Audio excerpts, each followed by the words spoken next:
Hello! Hi! Welcome back to our channel. So, ఇదొచ్చేసి దోసకాయ tomato curry ఎలా చేయాలో చూద్దామండి. సో, ముందుగా టొమాటో, దోసకాయ, ఆనియన్, పచ్చిమిర్చి కట్ చేసేసుకొని పక్కన పెట్టేసుకోవాలి.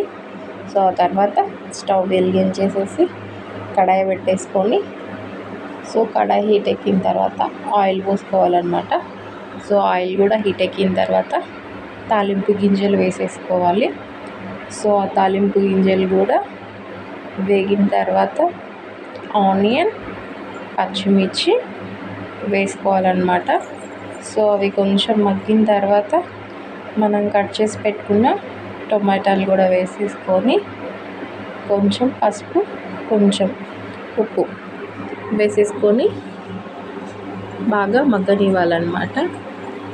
సో అవి కొంచెం బాగా మగ్గిన తర్వాత కొంచెం కరివేపాకు వేసుకొని కరివేపాకు కూడా కొంచెం మగ్గిన తర్వాత అల్లం వెల్లుల్లి పేస్ట్ కూడా వేసుకొని బాగా మిక్స్ చేసేసుకోవాలన్నమాట. సో అది కూడా బాగా మిక్స్ అయిపోయి బాగా మగ్గిన తర్వాత మనం కట్ చేసి పెట్టుకున్న దోసకాయలు ఉన్నాయి కదా, సో ఆ దోసకాయలు కూడా వేసేసేయాలన్నమాట. సో ఆ దోసకాయలు వేసేసి బాగా మిక్స్ చేసేసుకోవాలి.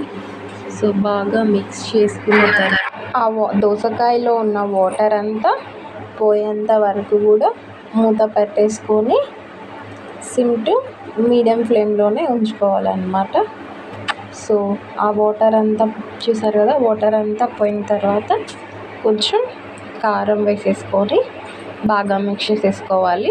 సో బాగా మిక్స్ చేసుకున్న తర్వాత ఆ కారం ఘాటు స్మెల్ అంతా పోయేంత వరకు 2 minutes అలాగా మూత పెట్టేసుకొని సిమ్లోనే ఉడకనివ్వాలన్నమాట. సో అలా ఉడికిన తర్వాత కొంచెం వాటర్ పోసేసుకొని బాగా మిక్స్ చేసేసుకోవాలి. సో బాగా మిక్స్ అయిన తర్వాత ఆ వాటర్ అనేది బాగా బాయిల్ అవ్వాలి. సో చూస్తున్నారు కదా, సో బాగా బాయిల్ అయిన తర్వాత కొంచెం కొబ్బరి పొడి, కొంచెం ధనియా పౌడర్ వేసేసుకొని మిక్స్ చేసేసుకోవాలి. సో మిక్స్ చేసుకొని మళ్ళీ 2 minutes అలాగే మూత పెట్టేసుకొని ఉంచుకొని సిమ్లోనే పెట్టేసేయాలన్నమాట. సో తర్వాత అంతా దగ్గరికి వచ్చేస్తుంది అనమాట కర్రీ అంతా. సో దగ్గరికి వచ్చేసి ఆయిల్ పైకి తేలుతుంది అనమాట. సో అప్పుడు మన కర్రీ అనేది రెడీ అయిపోతుంది అనమాట. చూసారు కదా, చాలా దగ్గరికి వస్తుంది అనమాట. Thank you for watching. Please do like, share, subscribe.